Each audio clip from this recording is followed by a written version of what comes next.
اللہ تعالیٰ اپنے معاملات میں بہت سخت ہے میرے بھائیوں، اللہ کو سیریس لینے کی ضرورت ہے۔ ظاہر ہے اس کائنات کی ایک ہی حقیقت ہے، وہ اللہ ہے، اگر اس کو کوئی سیریس نہیں لیتا تو اللہ تعالیٰ کے لیے کیا ہے؟ وہ تو اپنے نبی سے 3 دفعہ قرآن میں کہلوا رہا ہے، قل انی اخاف ان عصیت ربی عذاب یوم عظیم، اے نبی تم فرما دو کہ بالفرض اگر میں بھی اپنے رب کی نافرمانی کروں تو مجھے خود اس بات کا ڈر لگا ہے کہ بڑے دن کا عذاب مجھے بھی آ پکڑے گا۔ جی سورۃ الانعام، سورہ یونس، سورہ الزمر، 3 سورتوں میں یہ ایک آیت 3 دفعہ آئی ہے۔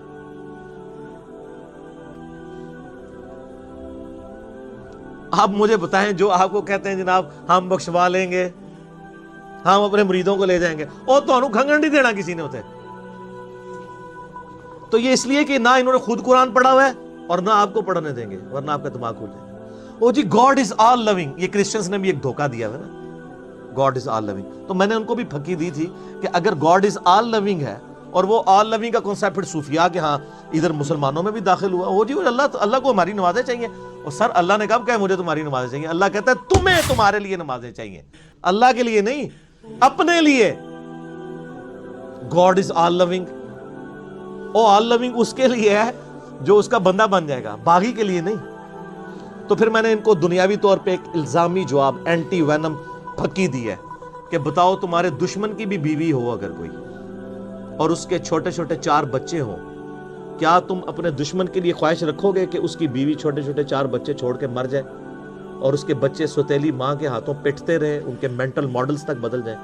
سارے کہیں گے نہیں جی، کیوں نہیں؟ دل پسیجتا ہے۔ اچھا آپ کا دل پسیجتا ہے اور آپ نے ہمیں یہ کہانی کرائی ہے کہ اللہ تعالیٰ ماں سے اتنے گنا اور دادی سے اتنے گنا اور نانی سے اتنے گنا محبت کرتا ہے، تو وہ اللہ روزانہ ہزاروں ایسی عورتوں کو موت کیوں دیتا ہے جن کے 4 چھوٹے چھوٹے بچے ہوتے ہیں؟ اس پہ ساروں کی زبانیں گنگ ہو جاتی ہیں۔ اگر وہ آل لونگ ہے کیوں موت دیتا ہے پھر؟ آپ تو اپنے دشمن کی بیوی کو بھی موت نہ دیں، وہ روزانہ ہزاروں ایسی ماؤں کو موت کیوں دیتا ہے جن کے چھوٹے چھوٹے بچے ہوتے ہیں؟ اس کا مطلب ہے آپ نے جو احساسات ڈیولپ کیے ہوئے ہیں کہ اللہ اپنے بندوں کے ساتھ یہ کرتا ہے، وہ نہیں ہے۔ اللہ اپنے احساسات کا اسیر نہیں ہے، اللہ کے وہ جذبات نہیں ہیں جو آپ کے ہوتے ہیں، وہ بے پرواہ ہے۔ ہاں جو اس کا ہو جائے نا اس کے لیے معاملہ الگ ہے۔ وہ صحیح بخاری میں حدیث ہے کہ جس نے میرے ولی کے ساتھ دشمنی کی میرا اعلان جنگ ہے اس کے خلاف، اور انسان میرا قرب نہیں حاصل کرتا مگر فرائض کے ذریعے اور نوافل پہ استقامت کے ذریعے اس لیول پہ پہنچ جاتا ہے کہ میں اس کے ہاتھ بن جاتا ہوں جس سے وہ پکڑتا ہے، میں اس کے کان بن جاتا ہوں جس سے وہ سنتا ہے، میں اس کی آنکھیں بن جاتا ہوں جس سے وہ دیکھتا ہے، میں اس کے پاؤں بن جاتا ہوں جس سے وہ چلتا ہے۔ اچھا ادھر ہی حدیث روک دیتے ہیں صوفیاء اور وہ کہتے ہیں نہیں وہ خود ہی خدا بن گیا، ایتھوں ہاتھ پائے گا انجو ہو جائے گا۔ وہ آگے پڑھو کیا لکھا ہوا ہے، وہ جب اپنے دشمن کے اگینسٹ مجھ سے پناہ طلب کرتا ہے میں اسے پناہ عطا کرتا ہوں۔ اگر وہ اللہ ہی سے پناہ طلب کر رہا ہے تو وہ پھر ہاتھ مارنے جوگا تو نہ، یہ ہاتھ بن جاتا ہوں، پاؤں بن جاتا ہوں، کان بن جاتا ہوں، اس سے مراد یہ کہ اس کا اوڑھنا بچھونا پھر میں ہی بن جاتا ہوں۔ قل ان صلاتی و نسکی و محیای و مماتی للہ رب العالمین، اے نبی تم فرما دو بے شک میری نماز، میری قربانی، میرا جینا، میرا مرنا سب اللہ کے لیے۔ اوڑھنا بچھونا اللہ بن جاتا ہے۔ اس حدیث کے آگے الفاظ ہیں، اللہ تعالیٰ فرماتا ہے مجھے کبھی کسی معاملے میں ہچکچاہٹ نہیں ہوتی سوائے ایک معاملے کے کہ جب مجھے اپنے کسی مومن بندے کو موت دینی پڑتی ہے۔ اللہ کہتا ہے میں بھی اس پہ ریلیکٹڈ ہوتا ہوں، کیوں؟ میرا بندہ موت کو ناپسند کرتا۔ ظاہر ہے موت تو کسی کو بھی پسند نہیں ہے، انسان زندہ رہنا چاہتا ہے، اور یہ اللہ نے انسان کی کوالٹی رکھی ہے کہ اسے زندہ رہنے کی خواہش ہے۔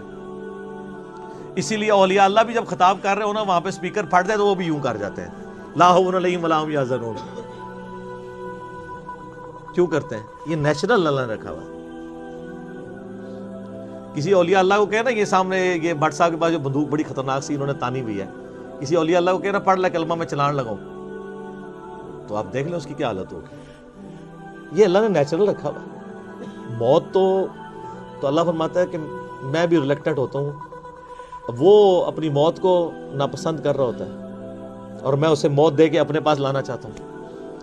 پھر کیا ہوتا ہے؟ پھر تو وہ قرآن پاک میں سورہ حمیم سجدہ میں ہے نا کہ ایسے لوگوں میں پھر فرشتے نازل ہوتے ہیں، ان کو بشارت دیتے ہیں موت کے وقت اور پھر سنن ابی داؤد میں، سنن نسائی میں بڑی ڈیٹیلڈ احادیث ہیں کہ جب ایمان والے کی موت کا وقت قریب آتا ہے تو باقاعدہ اس کو آمادہ کیا جاتا ہے کہ وہ خود کہے کہ میں مرنا ہے۔ وہ جب سب کچھ دیکھتا ہے وہ کہتا ہے ٹھیک ہے جان دو، پہلے نہیں کہتا جان دو۔ بڑا مشکل کام ہے۔ پہلے کہنا کہ جان دو تو حضرت موسیٰ علیہ السلام تھپڑ کیوں مارتے ہیں اسرائیل کو؟ میرا وہ بھی کلپ چڑھا ہے نا، بخاری مسلم میں حدیث ہے جو۔ تو یہ بہت سینسٹیو ایشو ہے۔ اللہ تعالیٰ کے بارے میں آپ اپنے دماغ کھول لیں، یا آپ وہ کتاب کھول رہے ہیں جو بابوں کی لکھی ہوئی نہیں ہے کتاب، یہ اللہ کی نازل کردہ کتاب ہے، اس کو اسی طریقے سے سمجھنا ہے۔ شروع میں ہی آپ کا کانٹا نکل جائے گا تو آپ کو آگے قرآن سمجھنا آسان ہوگا۔ اللہ کے مزاج کو سمجھنا ہے آپ نے، اور یہ دماغ میں بات طے کر لینی ہے کہ بابوں کا خدا اور ہے اور کتابوں کا خدا اور۔ یہ آپ جو پڑھ رہے ہیں نا، یہ وہ خدا ہے جس کا تعارف محمد رسول اللہ صلی اللہ علیہ وآلہ وسلم نے آپ کو کروایا ہے۔ یہ وہ خدا ہے جس کا تعارف پیغمبروں نے کروایا ہے، اور پیغمبروں نے ان کتابوں کے ذریعے کروایا جو اللہ نے ان پہ نازل کی تھی۔ یہ مولانا روم کے مثنوی شریف والا خدا نہیں ہے، یہ قرآن شریف والا خدا ہے۔